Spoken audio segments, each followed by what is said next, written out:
Muy bien, la lección para esta semana titula Entristecer y resistir al Espíritu Santo. El versículo de memoria está en el libro de Efesios capítulo 4, versículo 30. Allí leemos lo siguiente: y no contristéis al Espíritu Santo de Dios, con el cual fuisteis sellados para el día de la redención. Contristar al Espíritu, ¿qué significa? Entristecer al Espíritu.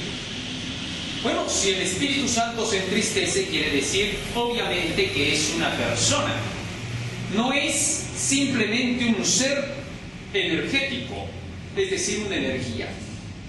El Espíritu Santo debe de ser un ser pensante. La Biblia lo presenta como la tercera persona de la divinidad. En el día sábado, la lección nos dice lo siguiente: el Espíritu Santo tiene la habilidad única de guiar a los pecadores a darse cuenta de su verdadero estado de pecaminosidad.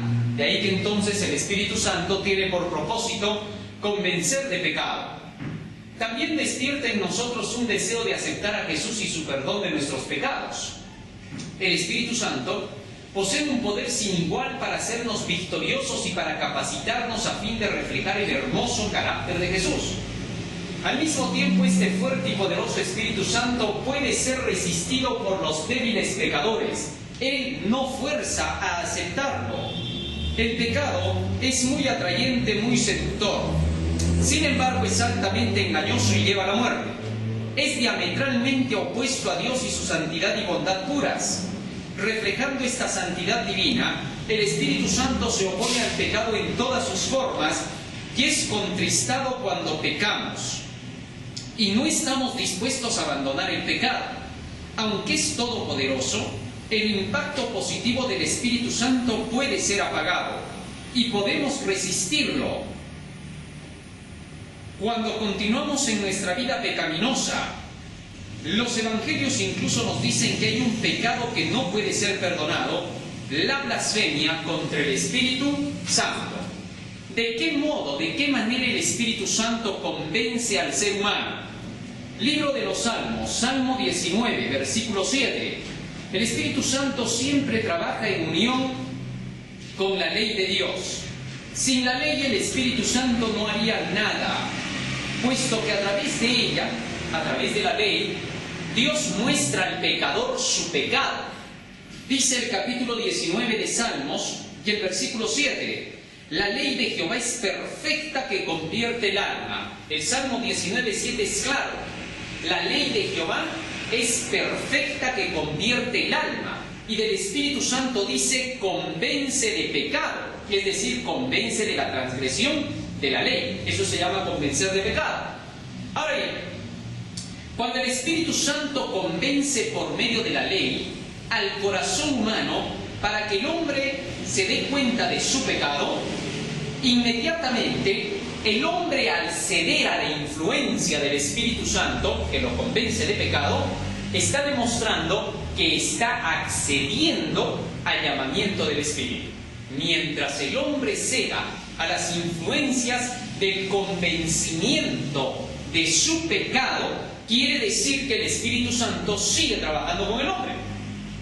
Entonces vamos a descubrir qué cosa será la blasfemia o pecado contra el Espíritu Santo.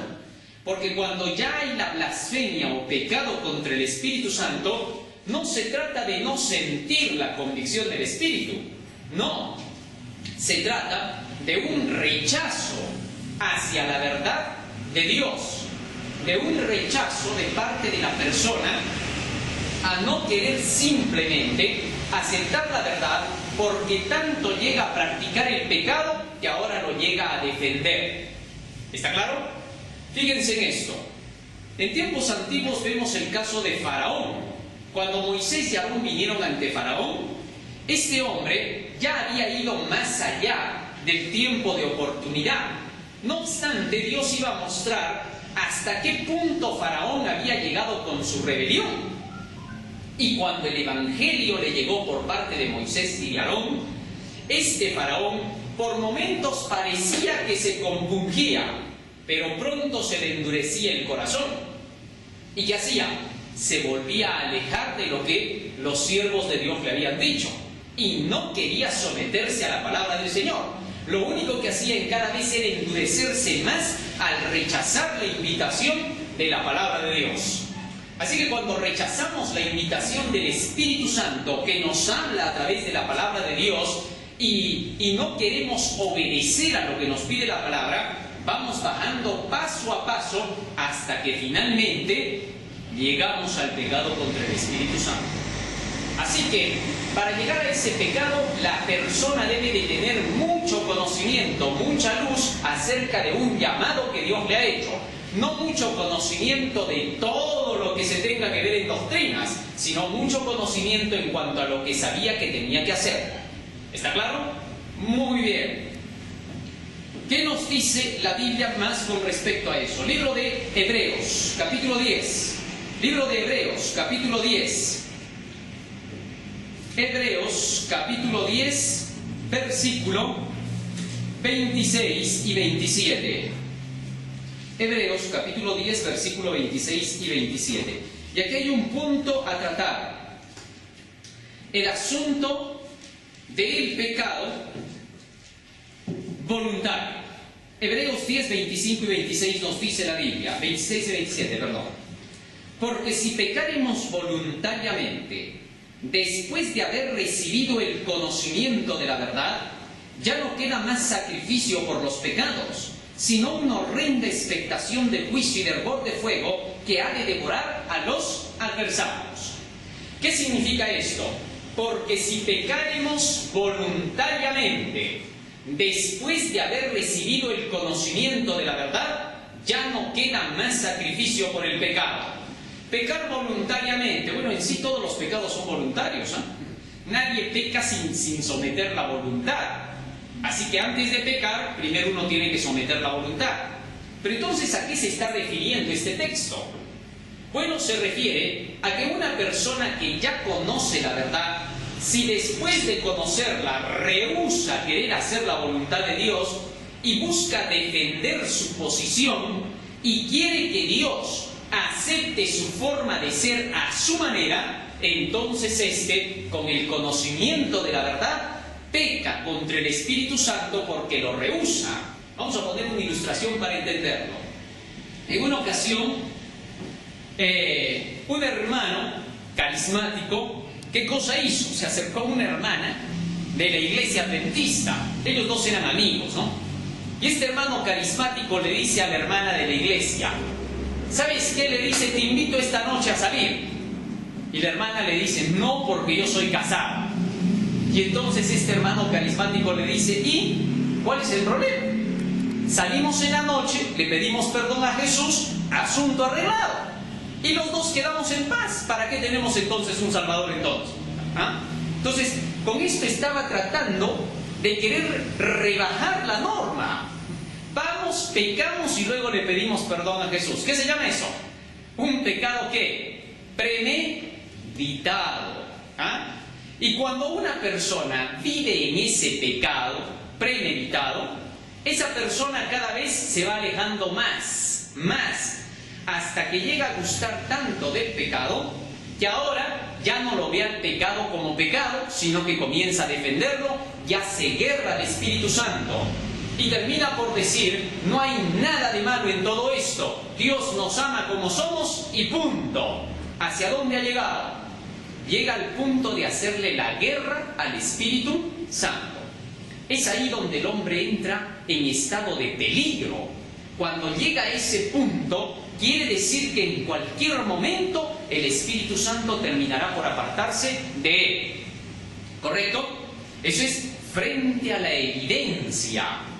Para ese pecado, a ver, supongamos, yo les digo así: hermanos, no se preocupen, esta noche nos tomamos todos nuestras copitas y ya después le pedimos perdón a Jesús. ¿Hay algún texto en la Biblia que diga: anda, peca el rato que te dé la gana y luego de eso vas y le pides disculpas a Jesús y Jesús te disculpa? ¿Existe algún texto que diga eso? No existe. Lo que existe en la Biblia es: si pecaste, arrepiéntete, pídele perdón al Señor renunciando al pecado. Eso se llama arrepentimiento. Entonces, como no existe ni un solo texto que nos diga, anda, peca cuando quieras y luego pides perdón, entonces el texto bíblico es claro cuando dice, si alguien peca de esa manera voluntaria, ya no queda sacrificio por el pecado. ¿Por qué? Porque no hay, Jesús no murió por un pecado que nosotros queramos cometerlo cuando queramos. Murió por el pecado que cometemos cuando caemos en tentación en el esfuerzo por querer obedecer a Dios. ¿Está claro? Fíjense en eso. Si hubiera perdón, promesa de perdón para el pecado que yo quiera cometer cuando yo quiera, entonces sí habría redención y sacrificio por ese pecado. Pero como no lo hay, el apóstol dice, si tú sigues en ese pecado, finalmente solo te queda una horrenda expectación de juicio y hervor de fuego que devorará a los adversarios. ¿Está claro? A eso se le conoce como el pecado contra el Espíritu Santo. A no querer ceder a la influencia del Espíritu para arrepentirse, sino a continuar con el mal porque simplemente me gusta hasta defender el mal. ¿Está claro? Bien, entonces ya tenemos una base como para poder entender acerca de lo que es el pecado contra el Espíritu Santo. Quiero leer aquí un párrafo del Espíritu de Profecía que nos va a ayudar a entender este pecado. El deseo de todas las gentes, página 288 a la 292 dice: la manifestación más común del pecado contra el Espíritu Santo consiste en despreciar persistentemente la invitación del cielo a arrepentirse. Cada paso dado hacia el rechazamiento de Cristo es un paso hacia el rechazamiento de la salvación y hacia el pecado contra el Espíritu Santo. ¿Es lo que acabo de explicar o no? Lo he puesto en ilustraciones. Mientras la persona sigue avanzando hacia el mal y no buscando el arrepentimiento, esa persona pronto llegará a apartar al Espíritu de su vida.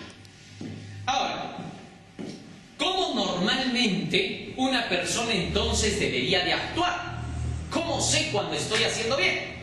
Supongamos que conocemos dentro de la Biblia un mandamiento de Dios, de no hacer algo mal, algo negativo, y le pedimos ayuda al Señor para poder vencer ese pecado, ¿correcto? Y luego de pedir ayuda a Dios para vencer ese pecado, comenzamos a luchar. Y de pronto viene la tentación y nos hace caer. ¿Ah? Entonces nosotros volvemos a arrodillarnos y volvemos a la carga, con la promesa, si alguno hubiere pecado, abogado tenemos para con el Padre. Nótese que esta persona está luchando contra el pecado, está renunciando al pecado.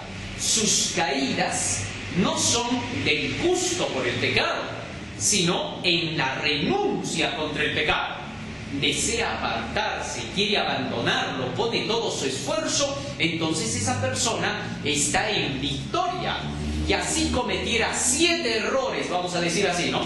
Si así cometiera 7 errores mientras está luchando, esa persona no es abandonada por el Espíritu Santo.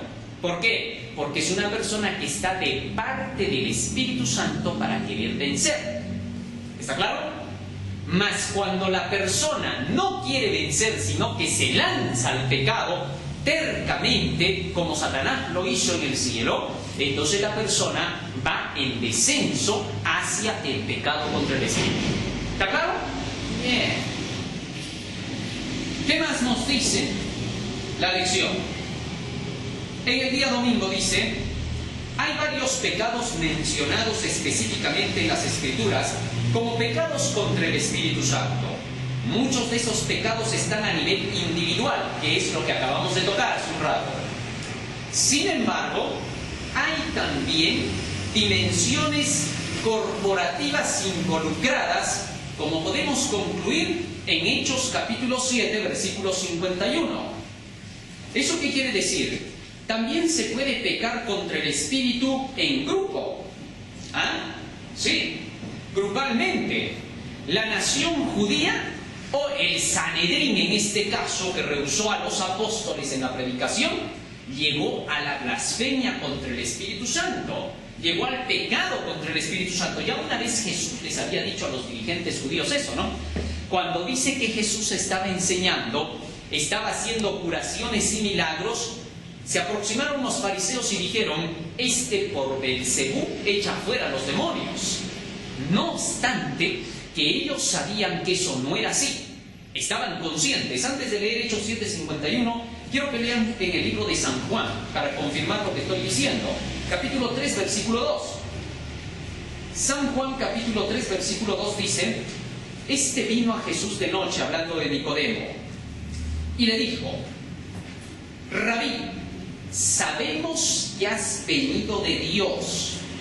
Cuando Nicodemo el fariseo le dice a Jesús: sabemos que has venido de Dios, ¿a quién se refiere con sabemos? Porque él no estaba hablando en singular, estaba hablando en plural. ¿Quiénes eran los que sabían? Todos los que estaban en el Sanedrín. Sabemos que has venido de Dios.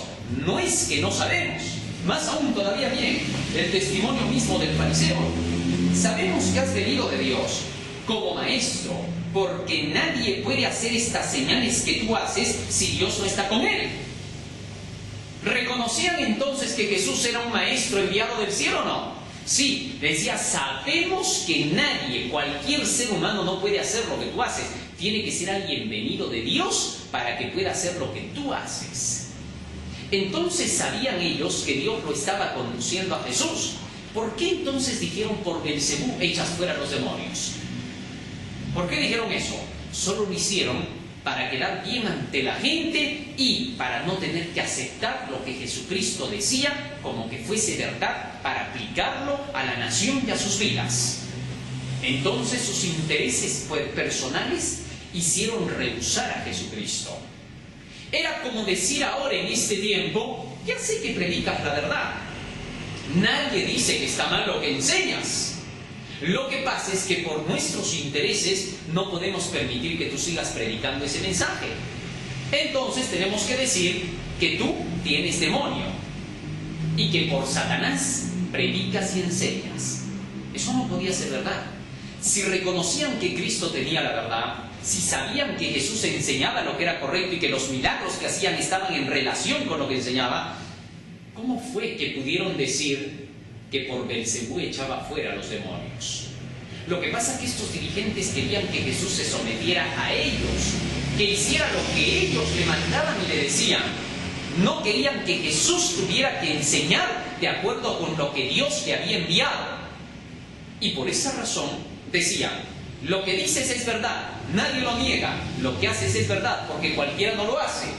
Tiene que ser venido de Dios. Pero ¿sabes qué? Sométete a nosotros y recién va a valer lo que tú haces. Ya no va a ser de Beelzebú. Miren al punto que llegaron. ¿Qué se llama eso? Guerra contra el Espíritu Santo.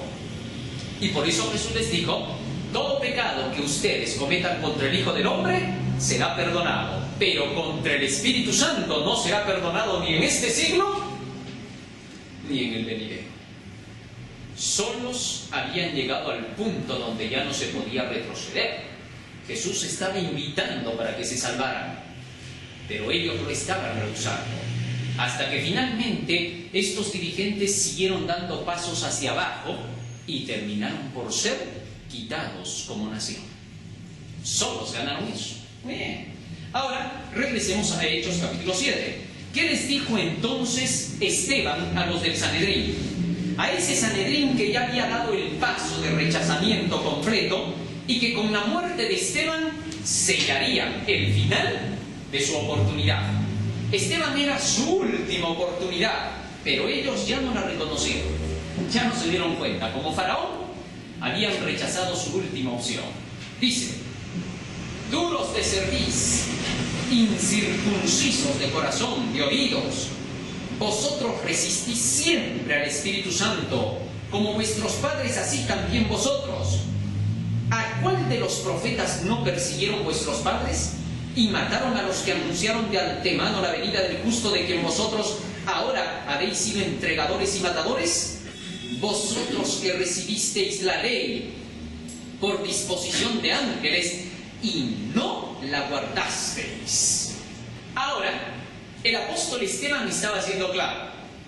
Ustedes siempre resisten al Espíritu Santo. Les contó la historia de Moisés, porque si ustedes leen lo de más atrás, cuenta la historia de Moisés y cómo estos se fueron tras la idolatría, a pesar de que Dios le había entregado a Moisés las leyes, los 10 mandamientos.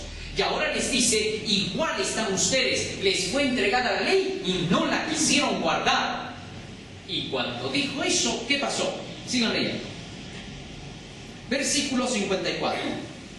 Oyendo estas cosas se enfurecían en sus corazones y crujían los dientes contra él. ¿Qué sucedió en ese momento? ¿Quién se posesionó de ellos ahora? Los demonios. Llegaron a un punto donde rechazaron por completo, a pesar de que la convicción estaba dentro de ellos en ese momento. Sabían que lo que decía Esteban era verdad.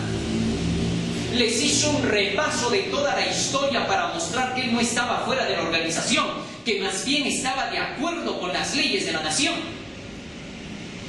Precisamente de aquello de lo que lo acusaba, él había demostrado en ese momento que era mentira.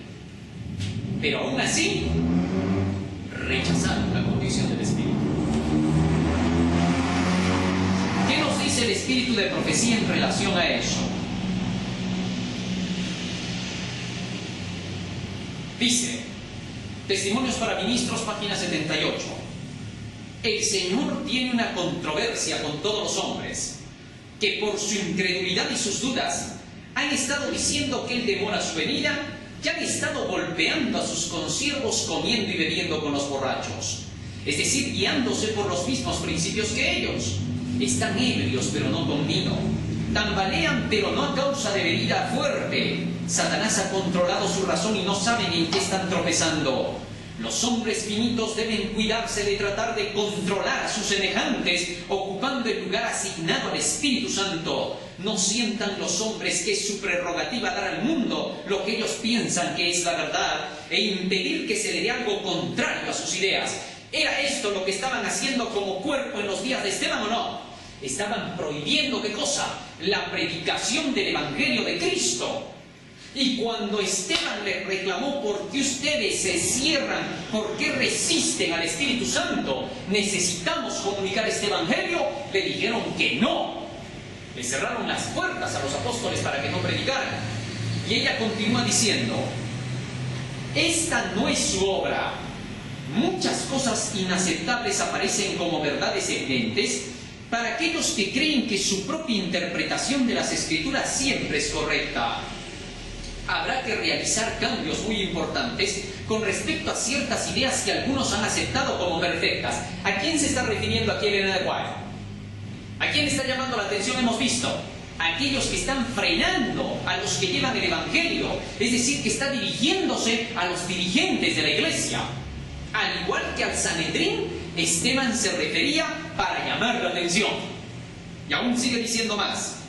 Estos hombres dan evidencia de falibilidad en muchísimas maneras. Trabajan guiándose por principios que la palabra de Dios condena. Lo que me conmueve hasta lo más profundo de mi ser y me hace saber que sus obras no son las obras de Dios, es que ellos suponen que tienen autoridad para gobernar a sus semejantes. ¿De quién está hablando entonces? De los dirigentes. Estos piensan que tienen autoridad, dice, para poder dirigir a sus gobernados. ¿Ah? Pero se está refiriendo a esos dirigentes que se oponen. Porque también hay dirigentes que no se oponen. Hay dirigentes que están predicando el Evangelio. Son contados con los dedos, pero hay. ¿Ah? Que no los tengamos cerca en nuestra ciudad no significa que no hay. Por ahí siempre hay uno que esté llevando el Evangelio. Más se refiere a los que, como en tiempos de Esteban y ese Sanedrín, se rehusaban. Porque recuerden que Nicodemo no se rehusaba ya. José de Arimatea no se hicieron discípulos de Cristo. Jairo. ¿Ah? Entonces siempre habían como para contarlos con los dedos. Pero la gran mayoría lo rehusaban. Dice más. El Señor no les ha dado más derecho a gobernar a otros que el derecho que ha dado a otros para gobernarlos a ellos. Los que pretenden controlar a sus semejantes toman en sus manos finitas una tarea que recae solamente sobre Dios. Nótese que lo que ocurrió con Esteban no sucedió en un pueblo pagano, sucedió en la iglesia de Dios, en el pueblo de Dios. Y ahora, al venir hacia el fin de los tiempos, la advertencia es para nosotros. Pablo dice que estas cosas fueron escritas para nosotros, para los que hemos llegado a los fines de los tiempos. Entonces, esta advertencia es para nosotros como iglesia, para que los dirigentes de la iglesia no traten de imponerse sobre aquellos que vienen como fieles a la iglesia. No han de interponerse entre la labor del Espíritu Santo y el hombre. Dios llama a la gente dentro de la iglesia para que salga a proclamar el Evangelio como lo hizo con los primeros apóstoles y con aquellos que seguían la doctrina cristiana. Pero estos dirigentes llegaron a atribuirse lo que Dios no les había dado, una autoridad indebida, el querer llegar al punto de decirle a la gente si podía o no podía enseñar y predicar, y qué cosa tenía que enseñar y qué no, porque a los apóstoles les dijo el Sanedrín: ya les hemos dicho que no hablen en el nombre de ese Jesús, porque hacen que el pueblo se venga contra nosotros. Igualmente ahora puede repetirse la historia. Cuando vemos dirigentes dentro de la misma iglesia que tratan de decir no prediques ese mensaje, refiriéndose ahora al mensaje del tercer ángel, que es la clave fundamental de la iglesia adventista, solo podemos hablar de pecado contra el Espíritu Santo corporativo, es decir, como iglesia, como institución, en base al mensaje. Solo en base a eso podemos hablar. No se puede hablar de la blasfemia contra el Espíritu Santo corporativamente, que fue el pecado que Jesucristo mencionó, y raras veces ha mencionado el pecado individual contra el Espíritu Santo, pero más directamente lo hizo corporativamente, es decir, contra los dirigentes de un pueblo. Entonces, cuando hablamos del pecado contra el Espíritu Santo en la iglesia, no debemos olvidar que se está refiriendo más que todo al rechazo del mensaje para este tiempo, porque solo eso puede producir la blasfemia contra el Espíritu Santo. Entonces, teniendo eso en cuenta, el llamado es para nosotros como iglesia, a que no cometamos el error que cometieron entonces los primeros, o mejor dicho, los judíos que rechazaron a los primeros cristianos. Pasamos con esto al día lunes, contristar al Espíritu Santo, parte 1. ¿Cómo nosotros podríamos llegar a este punto de contristarlo? Dice la lección: cuando permitimos que encuentren cabida en nuestros corazones cualquiera de las cosas negativas mencionadas en estos versículos del capítulo 4 de Efesios 4:30, y cuando se manifiestan en nuestras palabras y actos, entonces el Espíritu queda triste y contristado. Contristar al Espíritu Santo significa desdeñar su presencia santificadora y poder transformador, que continuamos pecando voluntariamente. Cuando nosotros rechazamos el mensaje, cuando no queremos someternos al mensaje de Dios, del mensaje de los tres ángeles, dado al cuerpo de la iglesia corporativamente, pronto se dejará notar individualmente el rechazo a la voz del mensaje de Dios, del Espíritu Santo. ¿Cómo así?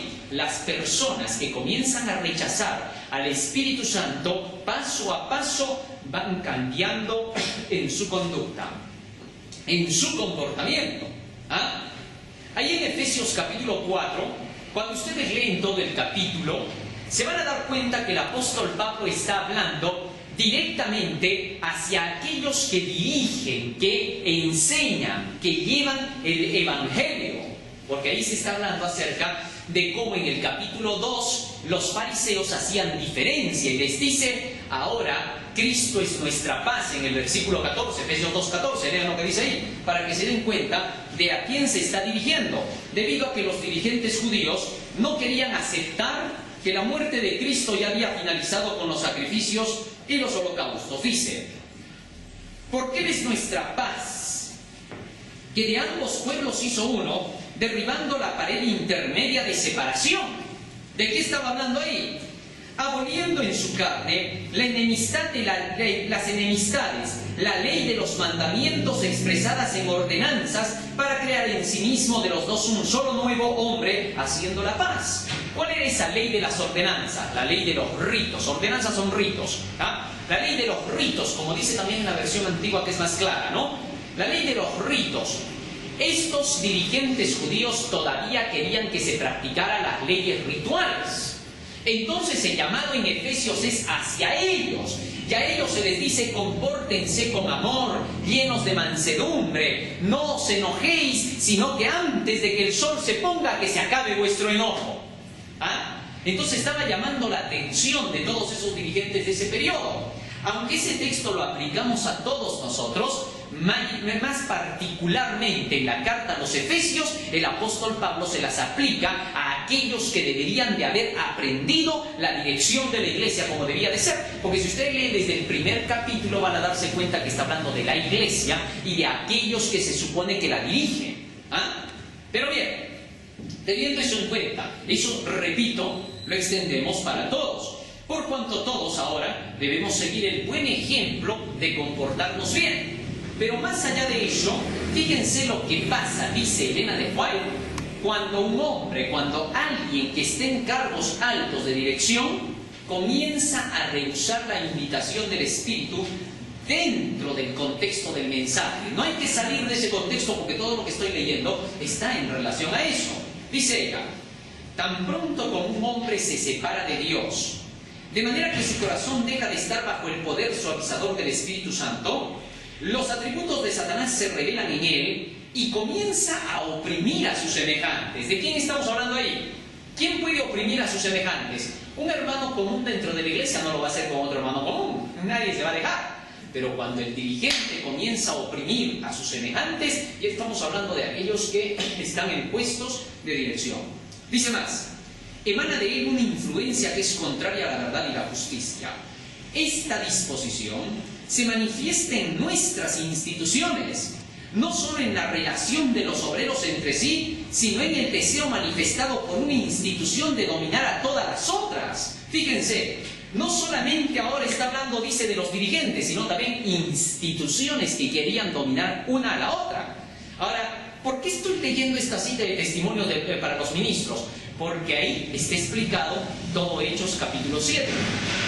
Y como la lección nos está tocando corporativamente Hechos 7, entonces estoy leyendo la explicación que da Elena de White a ese capítulo 7 de lo que estaba aconteciendo con los dirigentes en tiempos de la iglesia naciente cristiana, comparándolo con la iglesia adventista del séptimo día. Y aquí tenemos que tocar directamente hacia nuestro pueblo, porque estamos hablando de nuestra iglesia, estamos hablando del pecado contra el Espíritu Santo, de personas que conocen la verdad, de personas que han recibido la luz y que la pueden rechazar. ¿O acaso el nuevo la puede rechazar si recién está recibiendo la luz? El pecado contra el Espíritu Santo en el nuevo no puede compararse con el antiguo. En el nuevo raras veces se le va a ver, quizás uno en 1.000.000. Pero el pecado dentro de la iglesia contra el Espíritu Santo es más probable. Y todavía no en uno, sino grupalmente. Eso es peligroso. Continúa diciendo más. Hombres a quienes se les han confiado pesadas responsabilidades. ¿Quiénes son esos? Dirigentes. Dice más. Pero que no tienen una relación viva con Dios, han estado y están haciendo afrenta a su Santo Espíritu. Están albergando el mismo espíritu que tenían Coré, Datán y Abiram y los judíos en los días de Cristo. Una y otra vez han llegado amonestaciones de parte de Dios para estos hombres, pero ellos las han hecho a un lado y han continuado con la misma conducta. Testimonios para Ministros, página 78. Ahora, resulta que la mensajera de Dios dice que cuando estos hombres comienzan a guerrear contra el Espíritu Santo, se vuelven opresores contra sus hermanos. ¿Ah? Esa es una evidencia de que se está guerreando contra el Espíritu. Cuando no se guerrea contra el Espíritu no hay opresión, eso es imposible. ¿Qué hay? Hay armonía. Todos buscan seguir el escrito está, porque al seguir el escrito está, ¿a quién están siguiendo? San Juan capítulo 6, versículo 63, el texto clave de nuestra lección. Las palabras que yo os he hablado son espíritu y son vida. De manera que entonces cuando nosotros seguimos las palabras de la Biblia, estamos siguiendo las palabras del Espíritu Santo. Y al rehusarlas comenzamos a cambiar nuestra conducta y nos endurecemos y nos volvemos opresores. Muy bien, esto nos lleva al día martes. Contristar al Espíritu Santo, parte 2. En la parte 2 se hace un poco más de hincapié en la parte corporativa. Dice la lección: es interesante que en Efesios 4 también hay aspectos de comunidad distintivos. La idea de unidad es mencionada varias veces. Pablo está preocupado porque mantengamos la unidad del Espíritu debido a que vivimos la vida de Dios en el contexto de unos con otros. La manera en la que nos relacionamos los unos con los otros en la iglesia, solícitos en guardar la unidad del Espíritu en el vínculo de la paz, es una parte crucial de no contristar al Espíritu. El modo en que nos tratamos unos a otros en la iglesia, que es el templo del Espíritu Santo, realmente es importante para Dios. La manera en que nos tratamos el uno con el otro en el cuerpo de Cristo es de importancia vital para el Espíritu de Dios. Fíjense ahora la lección hacia dónde nos lleva. Hacia la unidad de la iglesia. Y dice que cuando no buscamos la unidad, contristamos ¿a qué? Al Espíritu Santo. Hay algo que nos va a llevar siempre a la unidad. Libro de Efesios capítulo 4, versículo 13 dice: hasta que todos lleguemos a la unidad de la fe y del conocimiento del Hijo de Dios, a un varón perfecto a la medida de la estatura de la plenitud de Cristo. ¿Cómo sería esto? Hasta que todos lleguemos a la unidad en la fe. ¿Qué cosa es la fe? La creencia. La fe es por el oír de la palabra de Dios. Hasta que todos lleguemos a la unidad de nuestra creencia, de lo que creemos de la palabra. ¿Cómo? Buscando el conocimiento de Jesucristo, a un varón perfecto. ¿Cómo es un varón perfecto? Es un varón que llegue a cumplir con el texto que dice: aquí está la paciencia de los santos, los que guardan los mandamientos de Dios y tienen la fe de Jesús. Ese es un varón perfecto a la medida de la estatura de la fe de Jesús. ¿Ah? Y para eso, ¿qué se requiere? El mensaje de los tres. El primer ángel, el segundo y el tercero nos llevarán a la unidad en la fe. Tal es así que si dentro de la iglesia los hermanos siguen todos en conjunto los mensajes de los tres ángeles, habrá amor y unidad. Pero cuando hay un sector que no quiere los tres ángeles, que los rehúsa, ¿qué traerá como consecuencia? Desunión. ¿Y qué dice sobre eso el espíritu de profecía?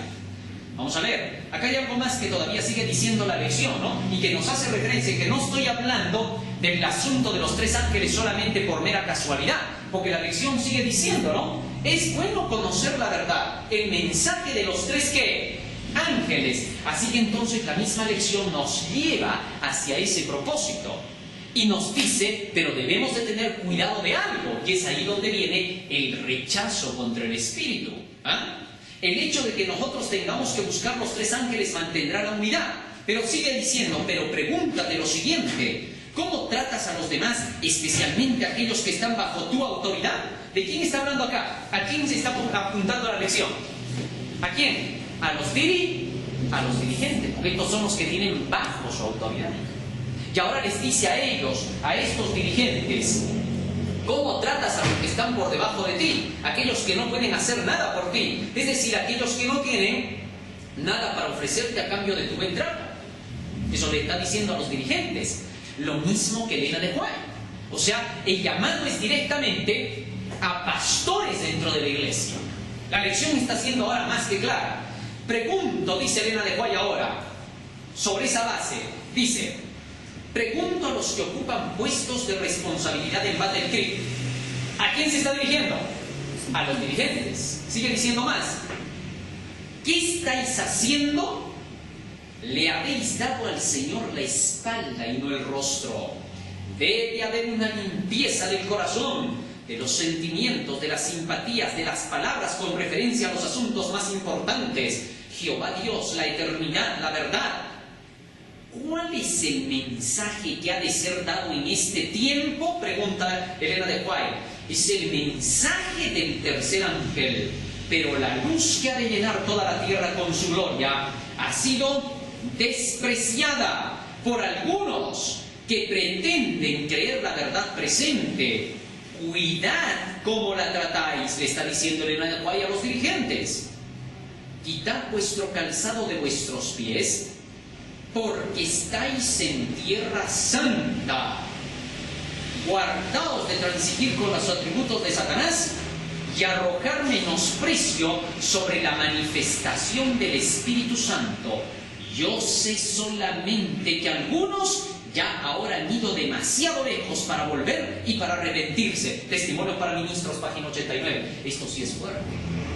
Porque Elena de White les está diciendo a los dirigentes que en su tiempo rechazaron el mensaje en Minneapolis, en 1888, cuando Waggoner y Jones estaban predicando la justificación por la fe, el mensaje de los 3 ángeles.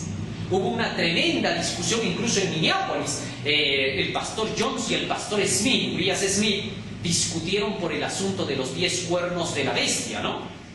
Entonces estaban hablando del tercer ángel, de la justificación por la fe, donde se habla acerca de este poder que se levantó para poder implantar un nuevo sacrificio, el de la misa, hablando del poder papal, quitando la mediación de Cristo. Y partiendo desde ese punto, Waggoner y Jones, demostrando cómo Roma había quitado la mediación de Cristo, predicaban a Cristo como mediador, el que perdona nuestros pecados y nos lleva a su justicia para obedecer todos sus mandamientos.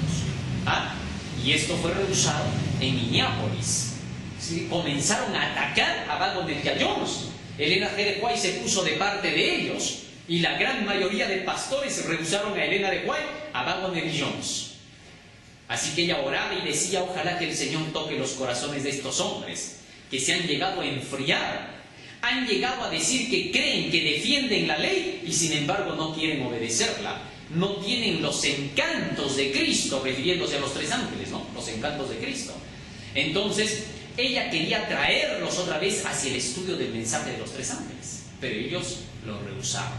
Buen tiempo hubo una tremenda división en la iglesia. Continúa diciendo: ¿cuál es el mensaje que ha de ser dado en este tiempo? Es el mensaje del tercer ángel. Pero la luz que ha de llenar toda la tierra con su gloria ha sido despreciada por algunos. Declaro la verdad.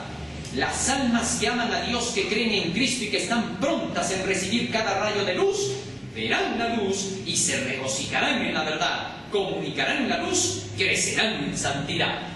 Bueno, esto ahora nos deja lugar para pasar al día miércoles, a apagar al Espíritu Santo. ¿Cómo se apaga el Espíritu Santo? En el libro de Primera de Tesalonicenses, en el capítulo 5, leemos lo siguiente con relación al Espíritu Santo, ya que podría ser apagado. El Espíritu Santo siempre está representado en la Biblia con el fuego, ¿no es cierto? El fuego que descendió, ¿se acuerdan?, el día de Pentecostés sobre los apóstoles en forma de llamas, de lenguas de fuego, representaba al Espíritu Santo, ¿correcto? Así que está representado por el fuego. Y en Jeremías 23:29 se dice: no es mi palabra como el fuego, dice Jehová. Así que el Espíritu Santo habla a través de la palabra, porque Él habla por la palabra, pues, ¿no? Primera de Tesalonicenses capítulo 5, verso 19 dice: no apaguéis al Espíritu, no menospreciéis las profecías, examinadlo todo, retened lo bueno. La Biblia es profecía pura. Segunda de Pedro capítulo 1, versículo 19 dice: tenemos también la palabra ¿qué? ¿Cómo? Profética. Tenemos también la palabra profética, más segura, a la cual hacéis bien de estar atentos como a una antorcha. De manera que entonces la palabra de Dios, toda, desde el Génesis hasta el Apocalipsis, es profecía, porque fue escrita por los profetas de Dios. Los santos hombres de Dios hablaron siendo inspirados por el Espíritu Santo. Así que la profecía no es de interpretación humana. Muy bien, ahora, teniendo eso en cuenta, la lección nos dice: por medio de la palabra de Dios, el Espíritu nos dice lo que necesitamos saber a fin de vivir una vida santa. Y a través de su poder morando en nosotros nos capacita para cambiar nuestras vidas según este conocimiento.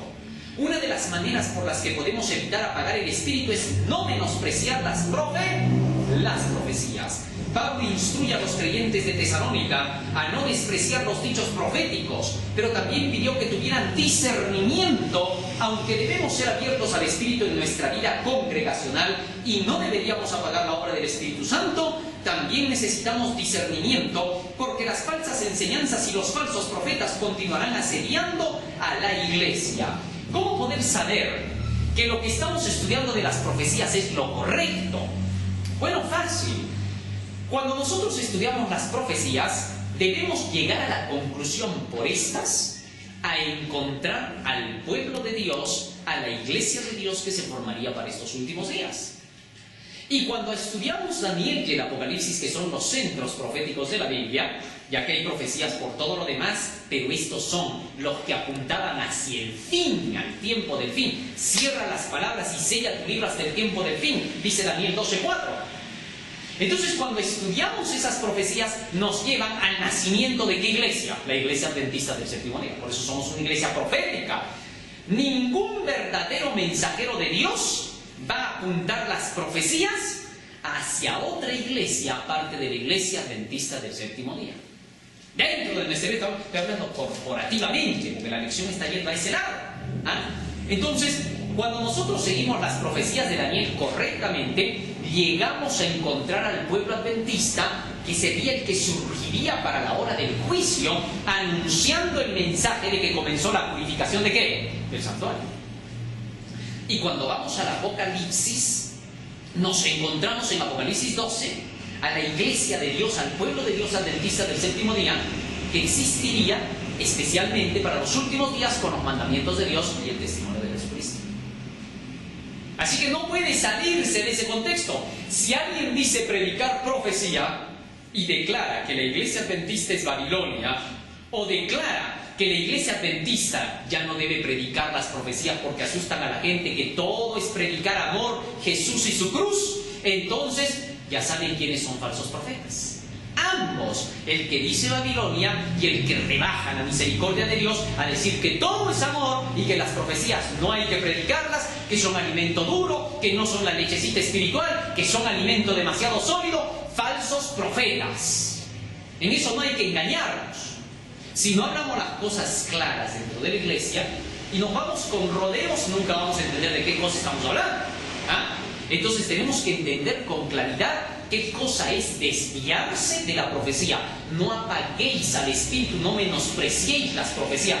Menospreciarlas es hacer hablar más de lo que dicen. Menospreciarlas es quitarlas. Bien. Entonces, teniendo eso en cuenta, ¿qué nos dice la mensajera del Señor? El Espíritu de Dios se está apartando de muchos de entre su pueblo. Muchos han entrado en senderos oscuros y secretos, y algunos nunca volverán. Han rehusado el tercer ángel, se han opuesto al tercer ángel, han entrado en senderos oscuros y quizás ya nunca vuelvan. Así que no debemos ahora apenarnos por eso, tendrá que suceder. Continuarán tropezando hasta su ruina. Han tentado a Dios, han rechazado la luz, ya han recibido toda la evidencia que había de serles dada y no le han hecho caso. Cualquiera que analice el mensaje de los tres ángeles se dará cuenta rápidamente de que es el mensaje verdadero. Es imposible negar ese mensaje. Hasta el mismo diablo lo reconoce y dice, es verdad, nadie dice que no. Entonces, no quieren someterse a mi autoridad. Hasta él reclama que el pueblo de Dios se someta a su autoridad.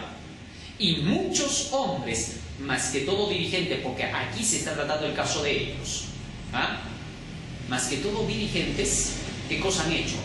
Han andado en senderos oscuros, han visto la evidencia, posiblemente una gran cantidad, como posiblemente pocos. Ojalá ninguno todavía haya logrado ver toda la evidencia.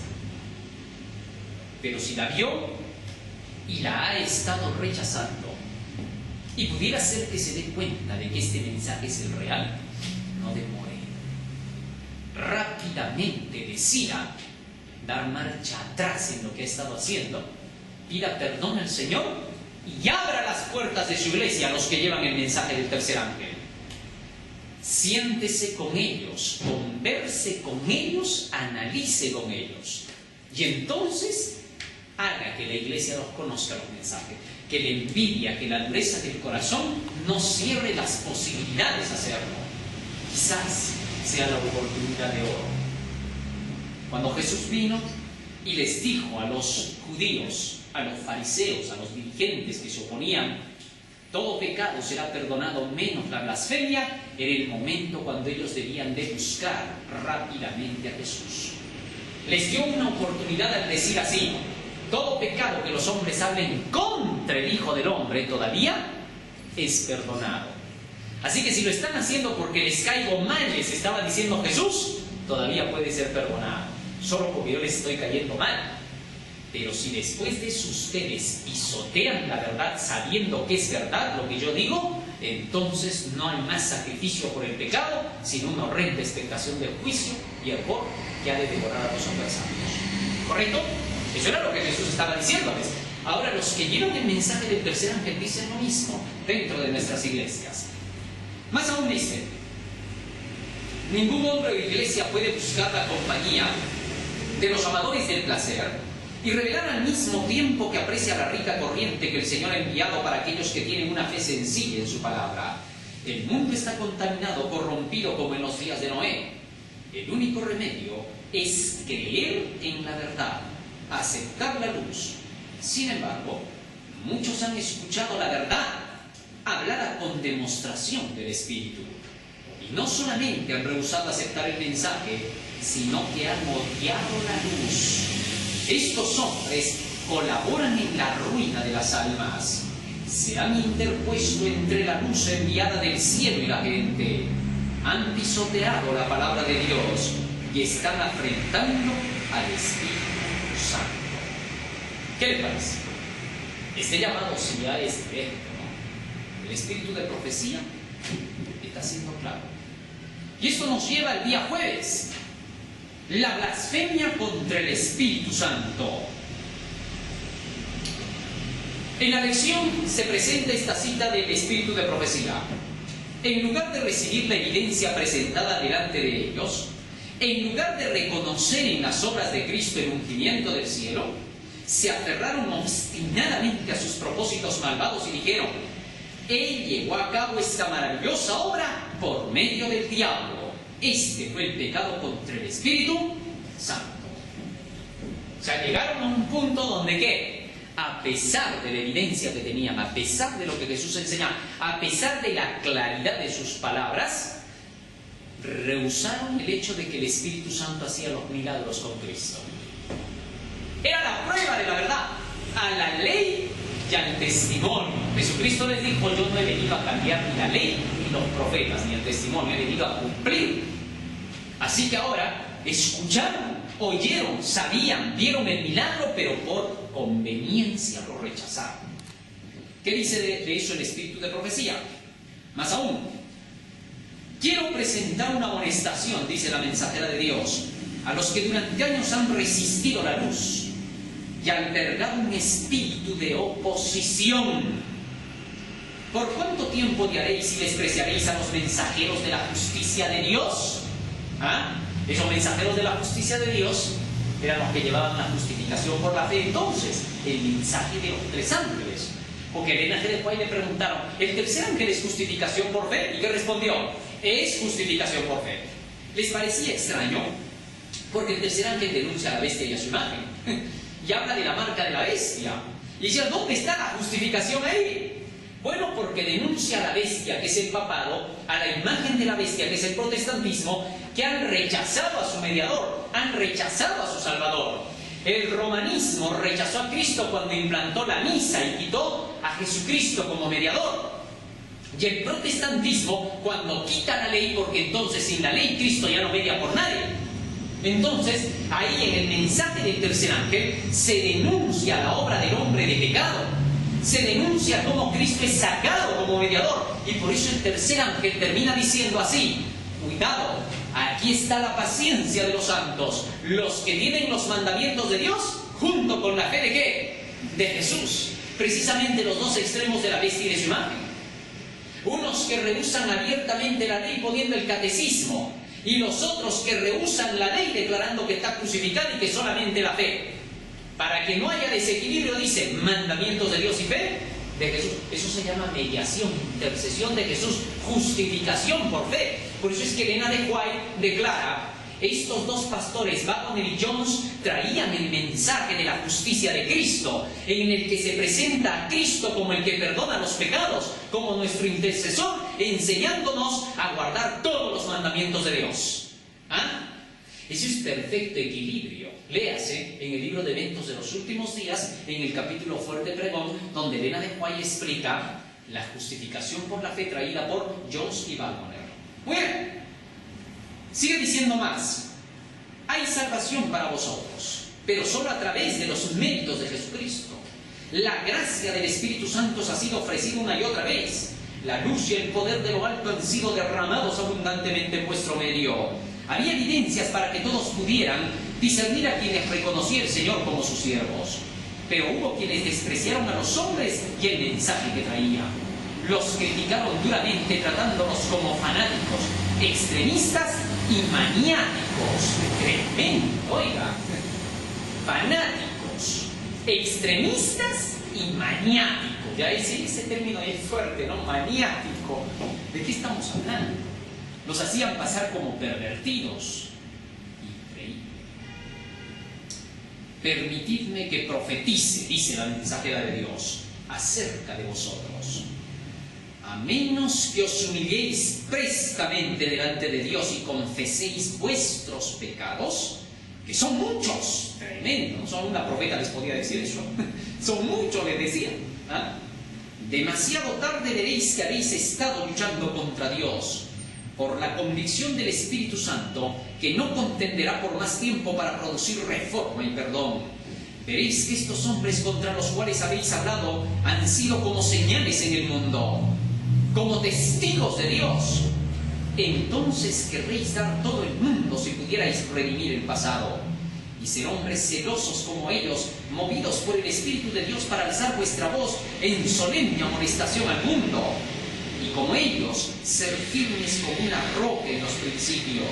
El Señor sabe que estáis dando vuelta completamente las cosas. Esto es lo peligroso, darle la vuelta a las cosas. Todo lo que defiende el tercer ángel lo ponen como en contra del tercer ángel. Todas las citas que defienden a la verdad son puestas al revés. Y ahora ella les dice, cuidado con lo que están haciendo. Ustedes saben lo que están haciendo. El Señor sabe que estáis dando vuelta completamente a las cosas. Seguid un poco más como habéis andado, rechazando la luz del cielo, que estaréis perdidos.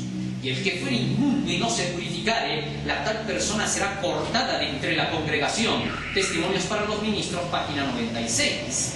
Debemos llegar a una posición tal en que toda diferencia sea eliminada. Si yo creo que tengo la luz, cumpliré mi deber en presentarla. Si yo consultara a otros con respecto al mensaje que el Señor quiere darme para nuestro pueblo, la puerta podría cerrarse de manera que la luz no llegaría a las personas a quienes Dios las había enviado. Cuando Jesús entraba cabalgando en Jerusalén, toda la multitud de los discípulos gozándose comenzó a alabar a Dios a grandes voces por todas las maravillas que habían visto, diciendo: bendito el Rey que viene en el nombre del Señor, paz en el cielo, gloria en las alturas. Entonces algunos de los fariseos de entre la multitud le dijeron: Maestro, reprende a tus discípulos. Él respondiendo les dijo: os digo que si estos callaran, las piedras clamarían. Testimonios para Ministros 104.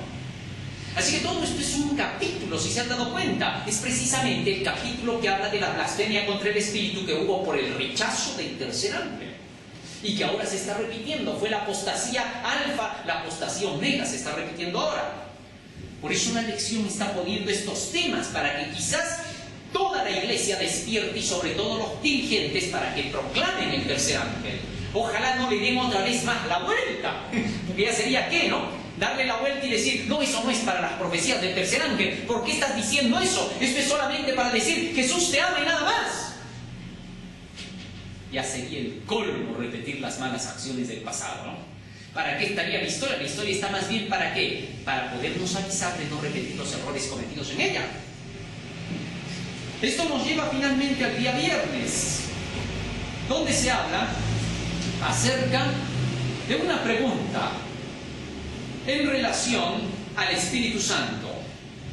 Apagamos al Espíritu Santo cuando nos rehusamos a actuar o a hablar según su dirección en nuestras vidas. ¿En qué aspectos estamos en peligro de apagar al Espíritu? Es decir, ¿en qué áreas de nuestras vidas, si las hay, nos estamos resistiendo a la dirección de Dios y cómo podemos aprender a entregarnos por completo? Este es el punto que yo he visto más resaltante dentro de las preguntas del día viernes. Dice Elena de White contestando a esa pregunta: no tengo un mensaje suave para presentar a aquellos que han sido por tanto tiempo como falsos postes indicadores que señalan el camino equivocado. Si rechazáis a los mensajeros designados por Cristo, rechazáis a Cristo. Descuidad esta gran salvación que ha sido mantenida ante vosotros durante años. Despreciad esta gloriosa oferta de justificación por medio de la sangre de Cristo y de santificación mediante el poder purificador del Espíritu Santo, y no quedará más sacrificio por el pecado, sino una horrenda expectación de juicio y de hervor de fuego.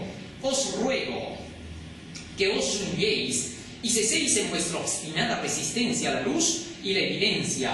Decid al Señor: mis iniquidades han hecho separación entre mí y mi Dios. Señor, perdona mis transgresiones, borra mis pecados de tu libro de memoria. Gracias a su santo nombre hay perdón en él y podéis ser convertidos y transformados. Este es un llamado de Elena de White, Testimonios para los Ministros, página 97. Sin duda, la lección ha sido lo suficientemente básica como para poder llevarnos a buscar estas citas del Espíritu de Profecía, y las citas del Espíritu de Profecía han sido lo suficientemente claras para llevarnos a la verdad. Que Dios nos ayude para que cada uno de nosotros podamos con esta enseñanza descubrir qué cosa es la blasfemia contra el Espíritu Santo, tanto individual como corporalmente, corporativamente, para que nosotros podamos no apartarnos de los llamados de Dios. A nuestros hermanos que dirigen, tengan en cuenta por favor todas estas palabras. Que Dios nos ayude y nos bendiga. Amén.